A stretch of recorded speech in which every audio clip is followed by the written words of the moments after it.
You're listening to the AFTERBUZZ TV Network, now the largest new media platform on the web, and your number one source for after-show entertainment. Very good, Keith Johnson.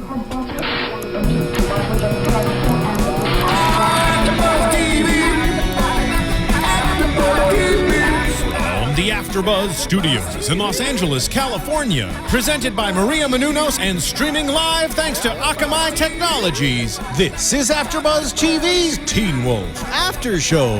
We'll break down tonight's episode and get you all the latest news and gossip. And now, another post-game wrap-up show for your favorite TV show. It's AFTERBUZZ TV's Teen Wolf After Show. Hello, AfterBuzzers. We're here doing another AfterBuzz TV after show for MTV's Teen Wolf, Season 3, Episode 15, Galvanize. I'm your host this evening, Kristen Snyder, and joining me across the table, AfterBuzz TV host June Lee. Hi.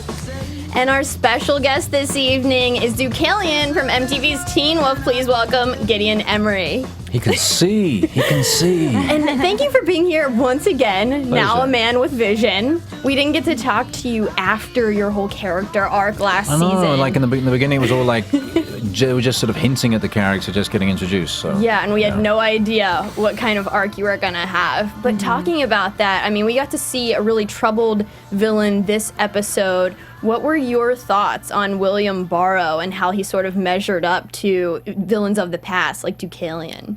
Oh, I mean, I can't be objective about that sort of thing, can I? Abe Sapien, that's what I had to tweet. I was like, it's Abe Sapien! He's at Beacon Hills from Hellboy. So it was cool, because I mean, I think it's kind of interesting to have a non-supernatural villain, you know? Because it was like you could kind of assume that this was a citizen of Beacon Hills who had kind of had like a supernatural run-in with, the creatures of this town, and that's perhaps what made him go insane. Like the children on the bus with the glowing eyes, we sort of all assumed those were werewolves. And The original was the better movie. It's a scary movie. Yeah, I like their little knock Village at of the Damned. remakes. Village. But it's a knock at remakes from a remake. What's a reimagining, I suppose? Yeah, Teen Wolf. reimagining. So, yeah, I like that it's kind term. of funny.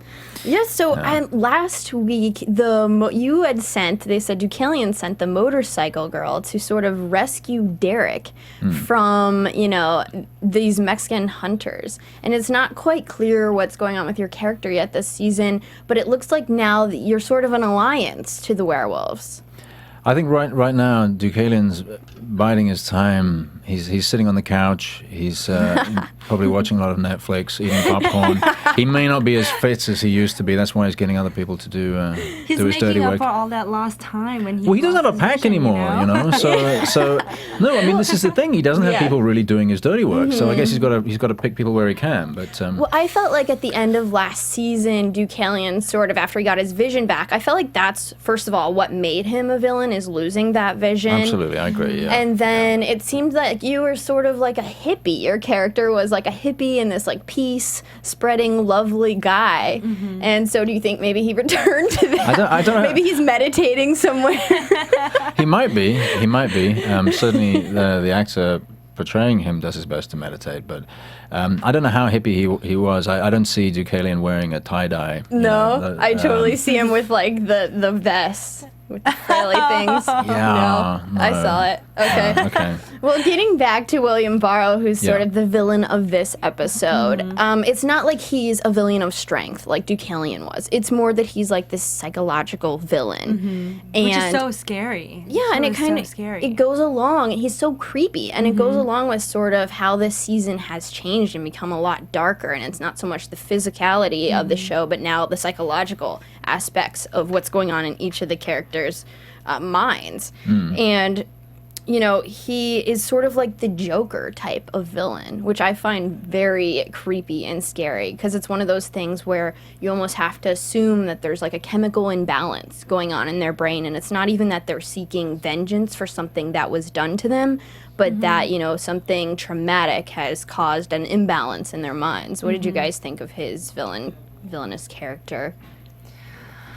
Gosh, I thought I mean, I just thought he was so incredibly creepy, and I just like couldn't really understand what was like pushing him, because was he trying to protect the people by killing the werewolves? But then, I think he was. In his mind, is he like, kind of like a martyr for killing himself? But then he didn't die, and I mean, how personal a mission was he on, sort of thing? You know, exactly. What is his motivation? So I'm not sure. I'm sure things will play out that it's it's part of a bigger puzzle, because that's usually how Teen Wolf plays out.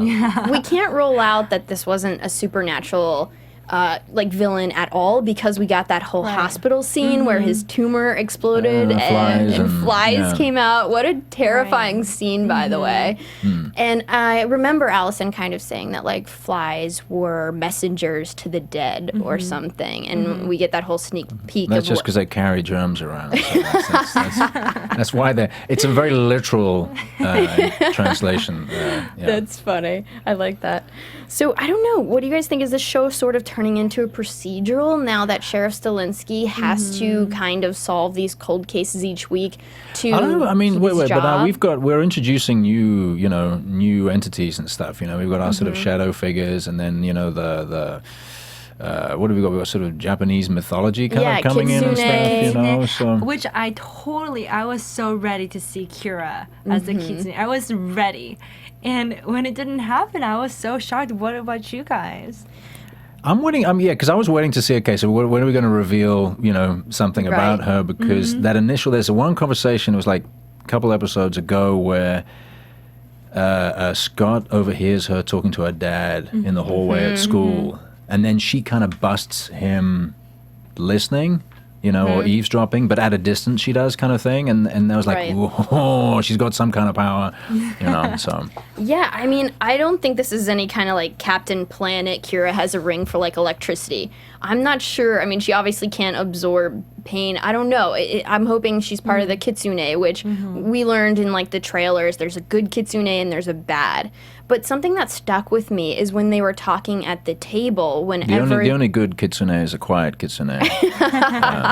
Sorry. Is that true? I don't know anything about that. I don't have any kitsunes myself. But, if I did, they'd be very well behaved.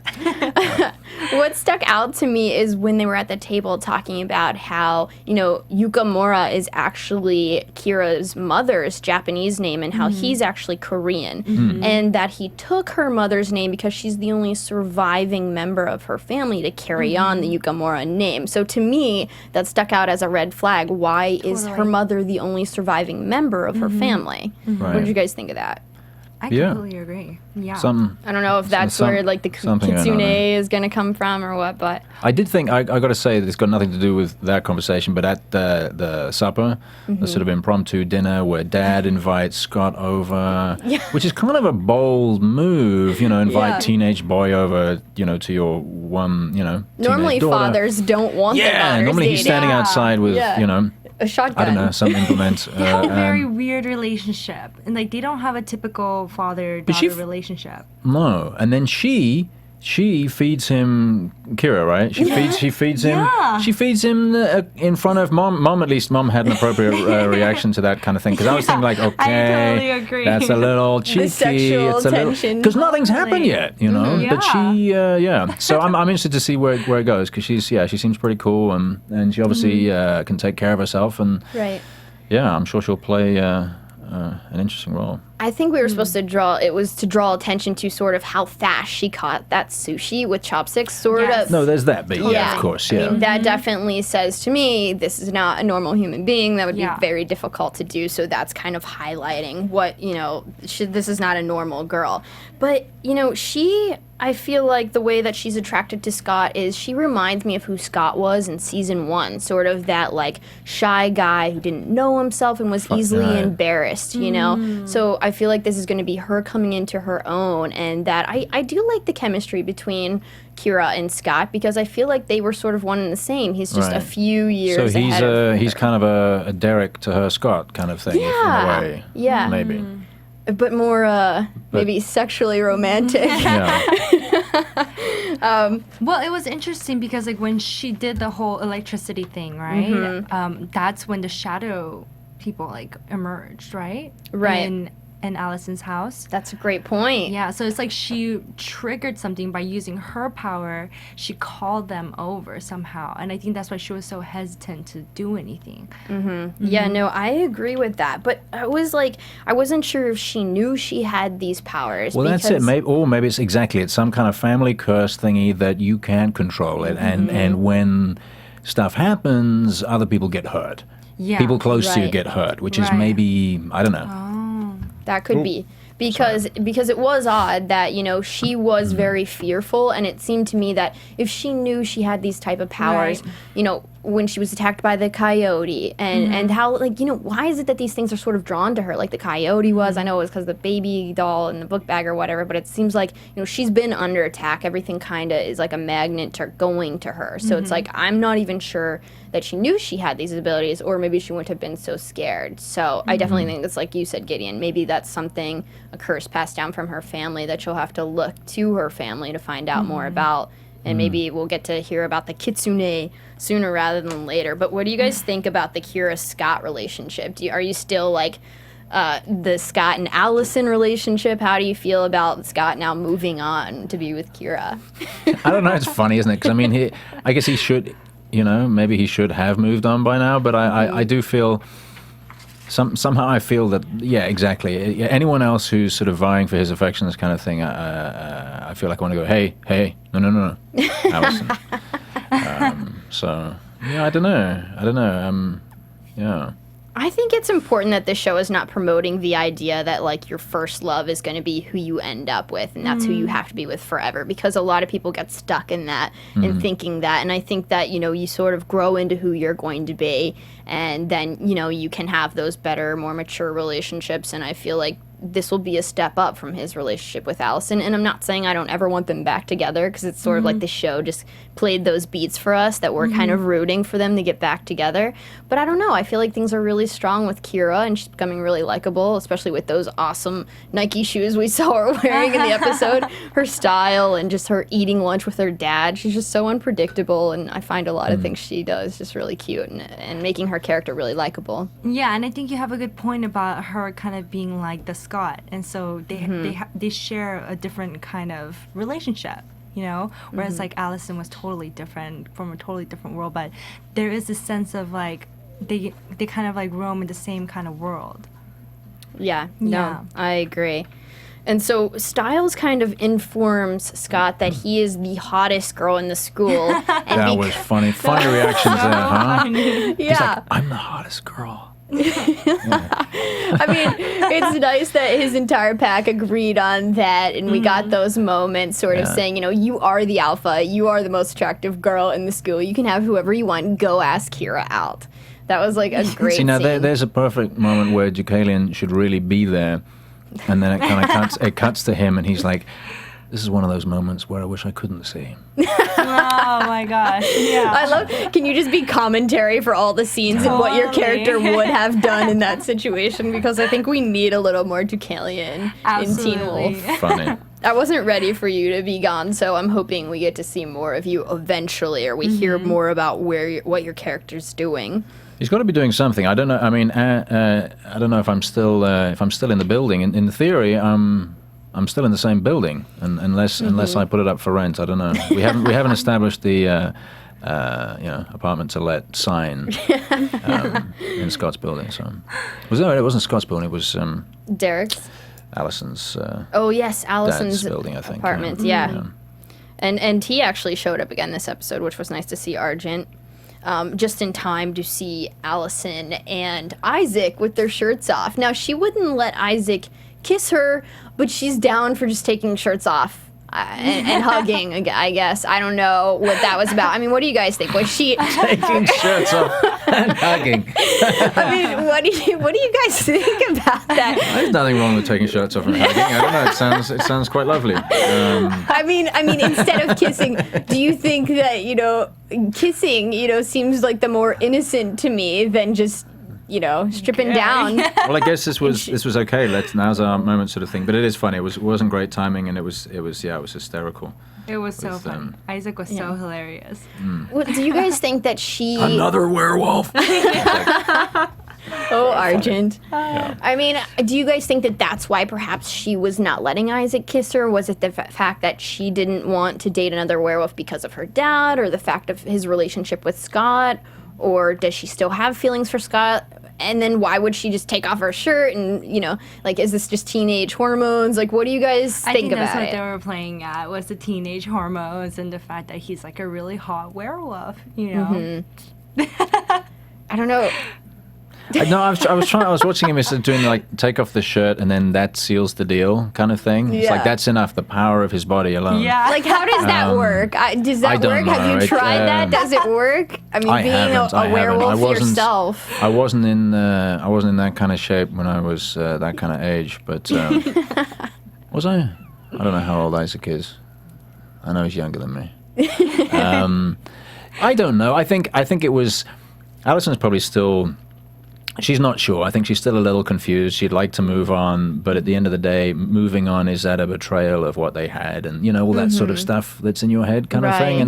And then I think it's sort of on a spur of the moment, like, okay, stuff it. Let's go for it. Like now, now I'm going to do this sort of thingy, And then it was like timing's messed up, and it's that wound that's always there, and it's. Yeah, no, I agree. Yeah. Well, I guess we'll see. Do you guys want them to get together? I mean, we saw a clip of Lydia next episode, kind of seeing them at the rave close together, and she's like, finally. So it's like, is this just something they need to do and get past, or do you guys want to see them together in a relationship? We're talking about her and Scott again? Isaac and Allison. Oh, do you want to see those two together? I didn't see that clip. I guess just since the show's like hinting at it, we need it to happen. for an audience justify to feel like they've gotten what they've been led to. I feel like Allison and Scott are done. They're done? I feel like it's pretty much done. I mean, like, Kira's in Scott's life now, and then Allison has Isaac. So I gotta say, I'm rooting for Kira and Scott more than Allison. I agree. I just like them together better. I feel the passion more, and I see them in each other, and I think that's what you're supposed to see. Part of yourself and in your partner. So let's go ahead. They've grown up on the show, though. It's so interesting. Point. When I just watching, seeing Scott especially. He looks so different. Tyler, he's grown up. And I mean, it's it's not a wealth of time, but there's definitely like there's a man now, and I think in the beginning of the show, he was a bit of a boy, right? And so the relationships have to kind of reflect that a little bit, I think, and the feelings that go along with that. So it's interesting, and obviously they've had so many growing up experiences on the show as well, and obviously most of them are life and death as well. So you're going to grow up fairly quickly with that sort of stuff. But they do. I mean, they've grown up on the show. It's kind of cool. It's looking at it from that angle, I really like that you brought up, because now it's like we kind of get to see Kira in that same light, because if this is just her, getting used to her powers and realizing she has this inside of her, we're going to obviously get to see her grow up like we did Scott and sort of become a woman pretty quickly once she needs to start using those powers and actually defend Beacon Hills. So I think that's a great parallel. I'm excited for that. Unless there's a whole other sinister plan. Yeah, she could be evil, and then we end up hating her. I don't know. I don't know. I hope that doesn't happen. Well, it's somebody that we've been introduced to. I don't know how I feel about Dad. I don't know about the mom. She seems so sweet and stuff. Mom. Mom definitely. Mom is the one that I feel like would be the bad kitsune. Because Dad's all about, come and meet my daughter. What's up? I don't know, unless you sort of like keep your enemies closer kind of thing. Yeah, like that's a good point. Maybe there's a reason behind why he's inviting him in. I don't know. Lots to look forward to. But let's go ahead and talk about the twins. As we were talking about earlier, they left Deucalion's pack, and now they don't have anybody. And they're enrolling in high school again, trying to get Scott to let him join. It sounds his pack. too awful for words. Going back to high school, it really, really does. You wouldn't want to. Like, I have dreams about it, and I sort of just want to go back for just a day, Oh no, I mean I could go back for a short period of time, but I mean like for like do a couple of years again? or something, just terrible. No. And I would have to get someone else to do math for me. I love that how the show always kinds of they make it relatable for students, and I'm not saying don't do your math homework, but I mean, after I definitely don't use pre-calc anymore or geometry or I mean, I guess it was good just to know the framework of how all these subjects work. But I'm not doing math very much. I can do a lot of math in my head, so maybe that's sort of the point to keep us on our toes as an adult. But like, I think it was Ethan points out, you know, he doesn't want to do his math, and I'm not sure how much that goes into being a werewolf or any other job. Right.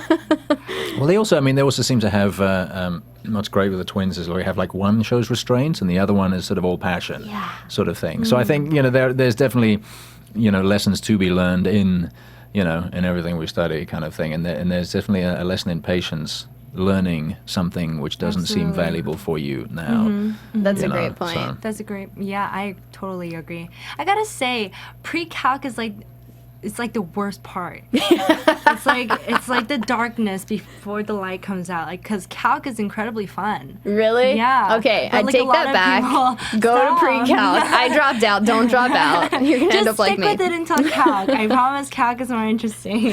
The more you know, all the things we promote on AfterBuzz TV.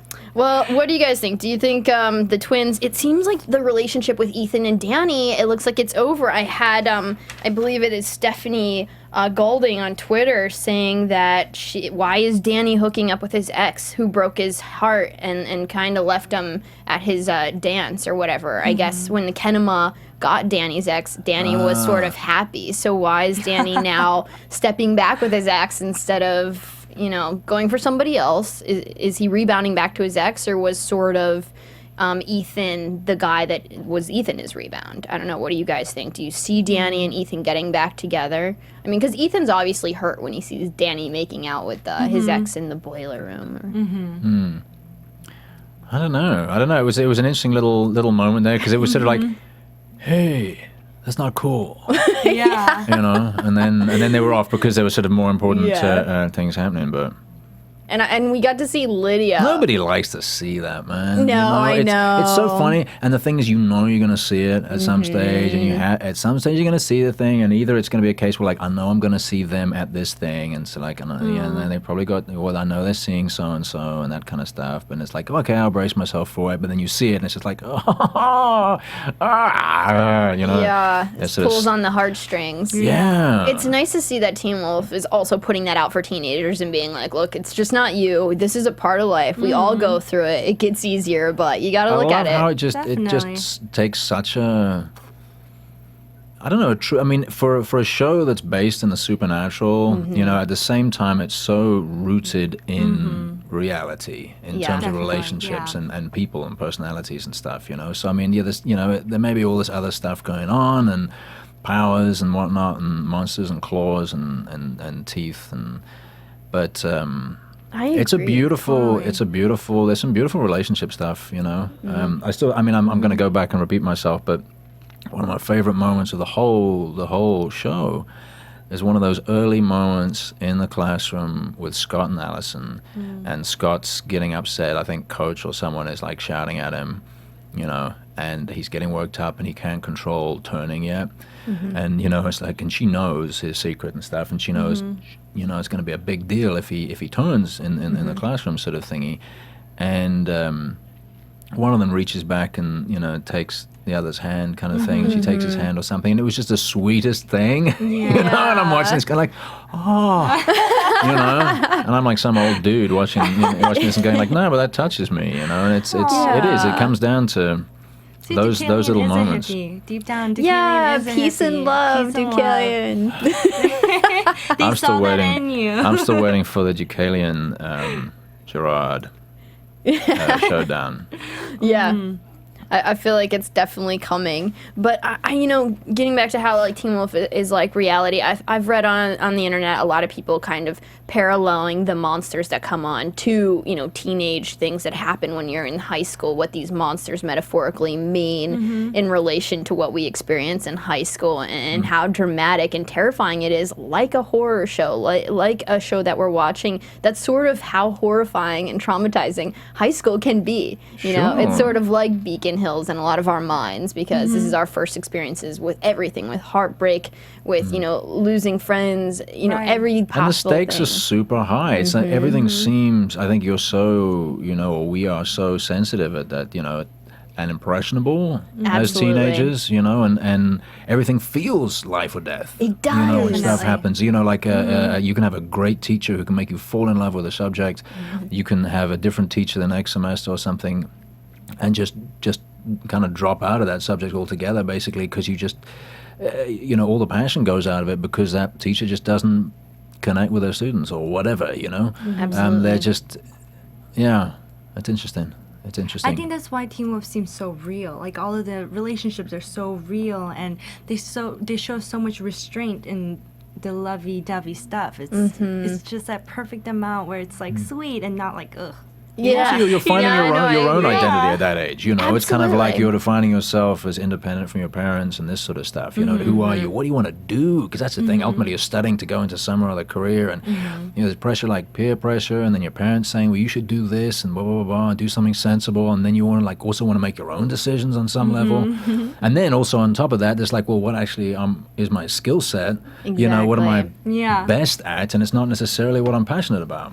Yeah, I You know, mean, so- and going along with that, my parents never told me to do the sensible thing. They were always like, dream, baby, dream. So I agree with that. And, you know, I think at the end of the day, you know, it's nice to have a backup plan, you know, and be sensible, but I think you should also definitely follow whatever you're passionate about, whatever your dream is. You know, like Styles, again and again, people are shutting him down because he's not supernatural or people aren't listening to him. But at the end of the day, he's that little detective. He's going to do whatever it is he wants and to that, do. that's kind of interesting you brought that up because now he's like a little mini version of his dad in a sense, you know. I mean, he's always been a bright kid, you know, who people don't take seriously, but he'll Right. put stuff together. But that's what I did notice in the last episode is that now there was him, you know, being investigator, you know, and then finding the blood on the ground, you know, in the science lab or wherever they were with the bottles and stuff. And sort of his room where he's got all the yarn. And he's putting the thing together because that seems to be like the way. Because I also love there's a bit sort of a nudge, wink, wink. I think that you know that they work into the show where it sort of you know references that we've seen.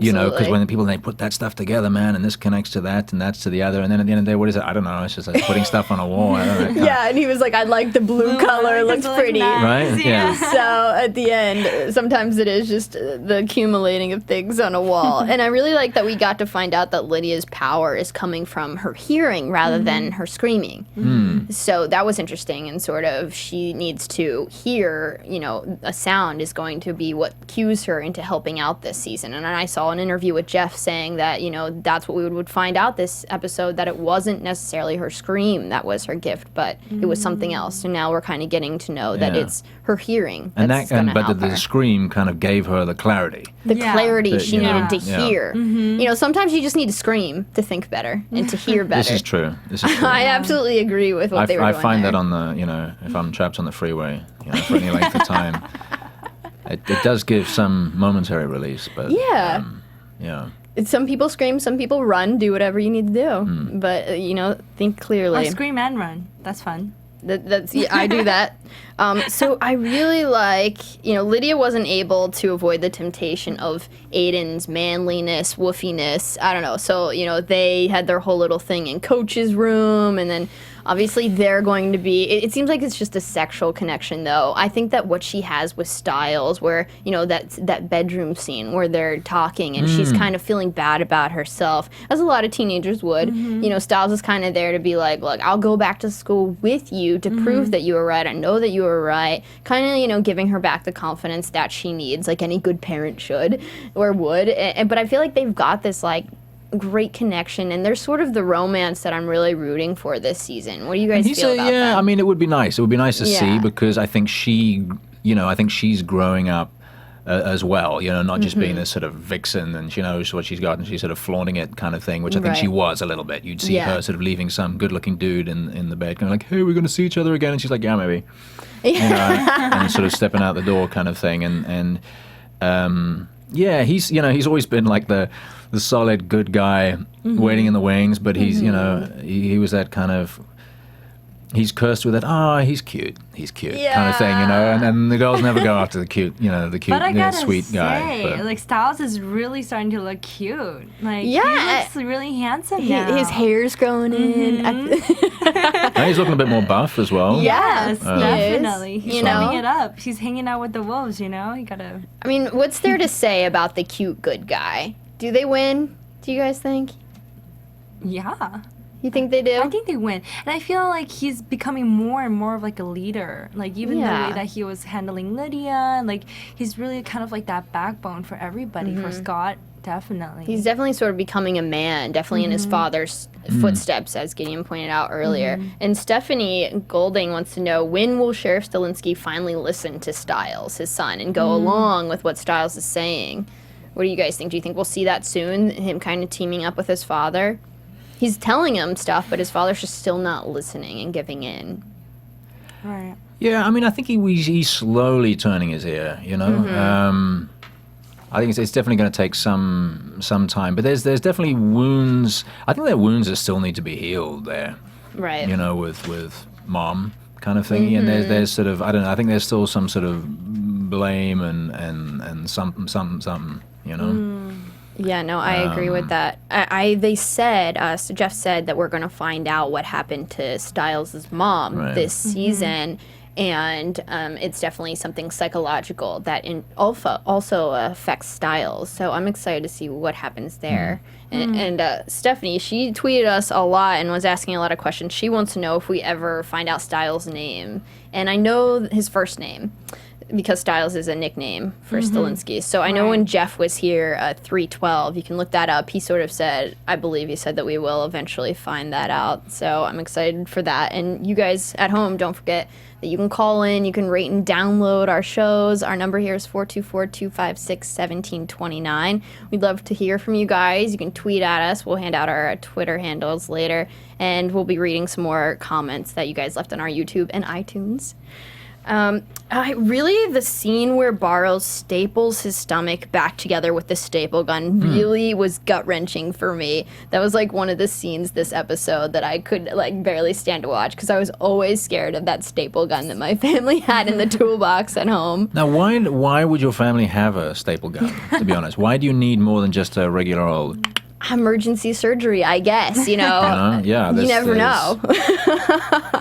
I have no idea. We lived out in the woods. Nematons in the closet, Yeah, nematons in the closet. There were all kinds of creepy things going on in the backwoods of Pennsylvania, where I'm from. But, so we finally get to Peter's story, Peter and Derek, where they're sort of, they have these claws from Talia, and it was apparently the only thing left after the house burned.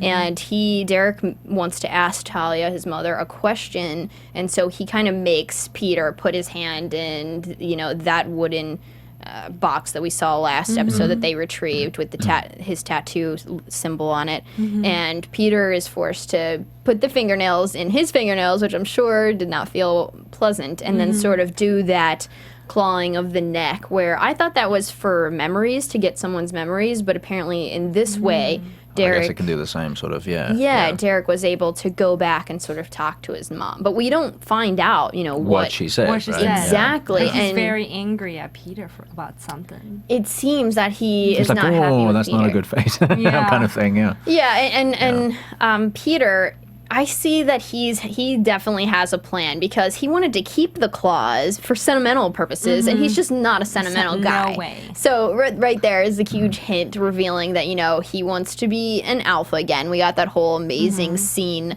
in 3A where he's like, I was always the alpha. Well, you could probably do better than me.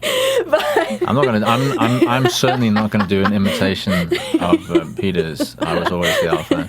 you have such a better voice tonight. The Demon Wolf voice is what everyone wants to hear. Funny. But so I definitely think that he's on a mission this season, Peter, behind Scott and everybody else's back to get his alpha status back. We never know what he is borrowing, you know, trading his relatives' souls for some kind of status or what's in the mix, but we know that he was responsible for why they were caught by the Mexican hunters to begin with. So I'm not sure what Peter's plan is, but I feel like, you know, we're going to see. And Derek showed off his sewing skills. He's more than just a wolf, you know. Yeah. He's quite the homemaker, sewing Buttons Peter's and fingers. Yeah. Peter's finger back on. What do you guys think that Derek asked Talia about? Or what did he want to find out? I mean, what could it possibly be? He hasn't really sort of been, I don't even know if they're in Beacon Hills right now, where they are. So I'm not sure what it is that he wants to know, but it seemed like the Mexican wolf hunters were looking for her as well. And we had some people on our YouTube and Twitter also comment that they don't think Talia's dead. So who knows? Maybe she's roaming around. They think that it's too odd that it's just her claws that survived. So I guess we'll see. And then just talking about the teaser, we get those dark figures with the masks, who we had learned in a trailer are actually called Void. And they finally show up and attack Isaac, but it doesn't look like they kill him according to the Next Dawns. But I think that Isaac is sort of an easy target for these creatures because we know his past with sort of his father locking him in the freezer. That was such a great introduction to her character. Right. Yeah, that whole stuff. Yeah, messed up, but yeah. Yeah. So if these creatures Void are going to attack anyone, it seemed like they would definitely attack Isaac, who probably is avoiding all those sort of memories and didn't really deal with his past of that. What do you guys and he's think also of not that? quick. He's also not quick to anger like Scott might be, or I don't think Derek's quick to anger, but I think Derek would be quicker to react kind of thing. Whereas Right. I think Isaac's more sort of kind of here, unless it's stuff with the twins. You Right. know? So it is interesting because he is a little bit of a soft target for them and whatever's going on. I don't know what. I mean, we're assuming that Allison and her dad can hear some commotion going on. Right. At We the saw end of them the sort of episode. banging on the door, trying to get in. Yeah. So who knows what they're doing to him, but it seems like they're going to be the big bad for next episode at least. And so I want to read a few comments that we had on our YouTube. Joseph Bonza said, I wonder what Deucalion wants with Derek and Peter. I'm afraid that he is only befriending them to take out Scott, Styles, and Allison since they aren't 100%. Maybe Lydia will save them. So a lot of people rooting for Deucalion to show up again, and they want to know what his plan is. And then we had Derek Sourwolf wanting Christian Taylor back. We had him on 3A. He wrote Hotel California, I believe it was called, or Motel California, and we had him with Holland in 3A, but I think he is going to join us again, so look forward to that. And people are saying that they want to see a were-cat because we got to see a were-coyote. So they're hoping that there will be more cats on the show. I don't know about that. But let's go ahead and get into a few interview questions with you, Gideon. We're so happy that you would join us once again. Could you kind of tell us one of your favorite moments on set, or a set story that really sticks out in your mind? Wowza, okay. Well, I should have had these beforehand. So I'm going to be digging around in my brain.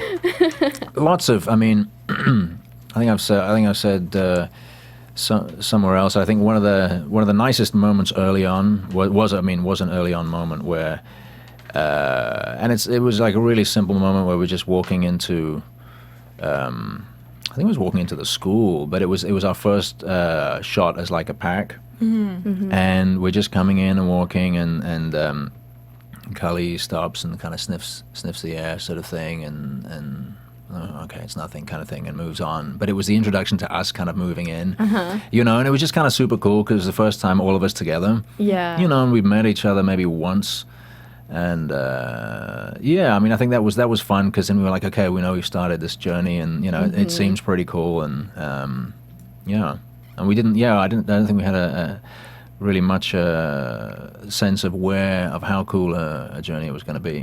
What was it like playing such a dark villain? It's fun, It's fun because it's not. It's fun. It's always a lot of fun to be the bad guy. There's a lot of the time it's more interesting perhaps because you can play a little bit more. Whereas if you're the good guy, you've got to be just sort of very straight down the road, middle of the road sort of thing. So you can play the Greys as the bad guy. Yeah, and it was the best reveal though in episode 8 where we had that flashback that he was a good guy in the beginning, kind of thing. I And so love that's the that. nicest thing, that there is some, because I always think it's nice if your villain has some vulnerability somewhere. you know? Absolutely. And that even if it's a case where it pains him to hurt other people, but he feels that's his compulsion, or that's his manifesto, but there's still some twisted Absolutely. kind of guilt or regret or something there, but he's still going to go and chop your head off. Yeah. So it was nice that there was something more to him than just being some one note villain, which I think is great, and great about the writing, and great about what Yeah, it's always created. yeah, it's always nice to see what triggers that sort of villainous character, because we all have the bad and the good in us, and it's like what makes some people snap.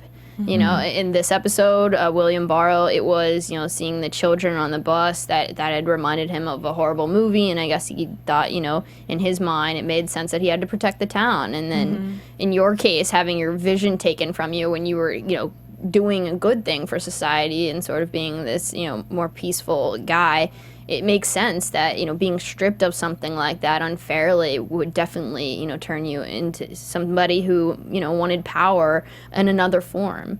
So it's always nice to see those human stories and put us all on the same level as the villain at some point in time, so we can see Sure, where they and- start Yeah. from. Yeah, and the thing is, we all have elements of everyone. It's in all of us. It's just what we choose to indulge.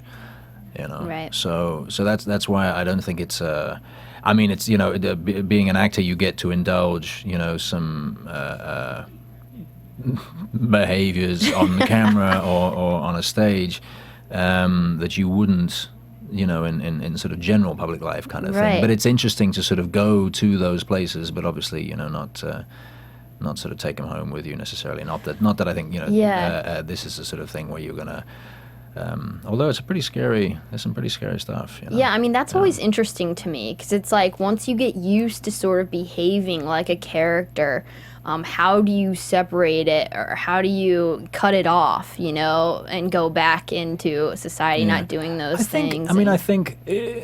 or having kinda it have affect this- you. Yeah, I mean, I think this is and it's an interesting debate, because I think a lot of the time there's sort of actors who are like sort of come in as a character and they're the character the whole time, and you hear about this a lot in actors on film and stuff, and they just didn't break character the entire time. But I think that's kind of false. I think it's some sort of ego that's at play there, because at the end of the day, I'm an actor, I'm given a script, these are the lines I have to say. I'm not becoming, Deucalion. I'm maybe bringing elements of how I see that character, with the help of the starting point of what's, the script here, and then my direction and stuff, and wardrobe and my fellow actors. But, I have a mark to hit. Then, I have to wait for action before I start speaking. I'm not improvising on the spot, so it's, although I'm bringing stuff to the thing, it's very clearly I'm playing a role for me in my brain. Absolutely. There's always some element of that, otherwise I would be absolutely insane. No, I'm not trying to be facetious about it. So I think it's kind of a bit of a falsehood that actors sort of, and then they take it and it's so heavy, and I think maybe, look, if you're spending, if you're working 6 months or 4 months or something on a movie where you're playing something really, really dark, maybe it kind of, starts swimming around in your head a little bit kind of thingy, but I don't think you become the character off set or it's the, but certainly, I mean, if you're playing, a really, really dark, abusive character and we're living with that day in and day out, and then what you have is the other actors behaving towards you as if you are that, Right. and then you don't go home and then have a normal sort of, you're not living with somebody, your partner sort of thing, who's like, hey, how's it going? You take a hot bath and, take that thing off. Right. Then, potentially you're in trouble. I agree with that completely. That makes a lot of sense to me. If you had to trade character roles with someone else on the show, what other character maybe would have you liked to play? I mean, I think Styles is hysterical. I mean, he's so,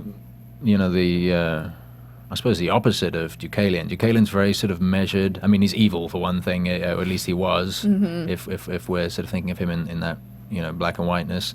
And Styles is obviously a super good guy. Deucalion's very measured, and in terms of his speech, what he says, what he does, his physicality, and Styles is all over the place. Stumbling, he's like Kramer.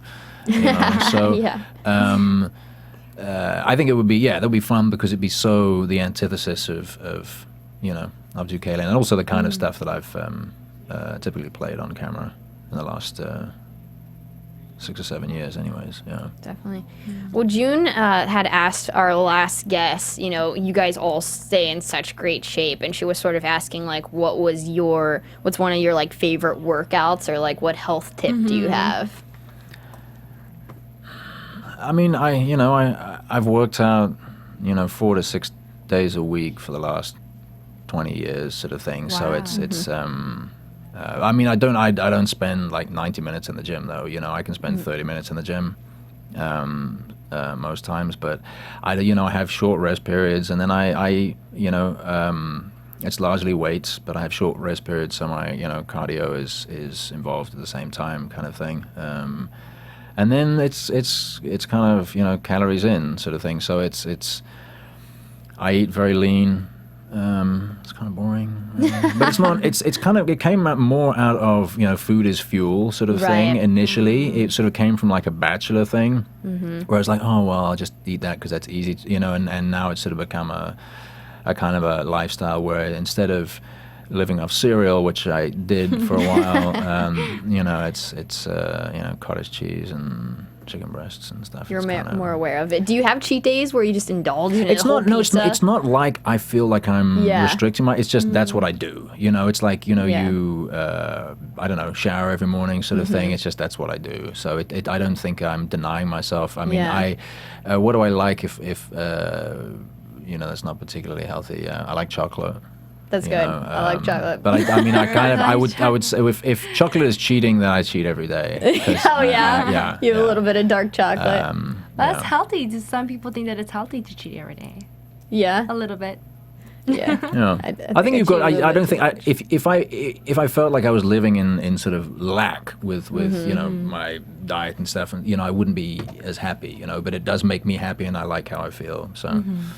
That's good. I think that that's what a lot of people are trying to get into good habits and just doing things daily that don't feel like you're making yourself putting yourself in some sort of prison, but more so these are like healthy habits. If you can make it a lifestyle, and it's a lifestyle for me. So it's but I mean, it's honestly, I'm not slaving away. I work out very hard when I go to the gym. I'm not chatting to people. I rest long enough to catch my breath and then do another set, and I know what I'm doing each day, and I do a 2-day split, and I go in and do my thing, and I leave. And once in a while I run into JR, and then I take a little bit longer because we do chat, but I was trying to get a whole thing started on Twitter because I saw they did a charity calendar. I saw him on the ad roller. The Undercast. No, that was that. Oh, okay. I did. I posted that picture because it looked like it looked like Stilinski, but it wasn't him. It was so funny. I was in the sports store and I saw this.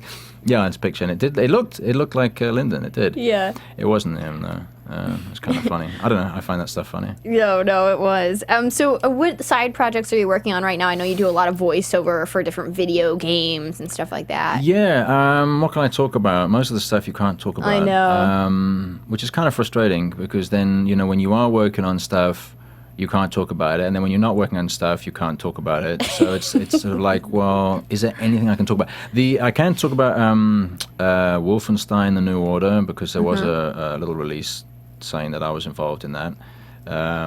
So that's a game coming out.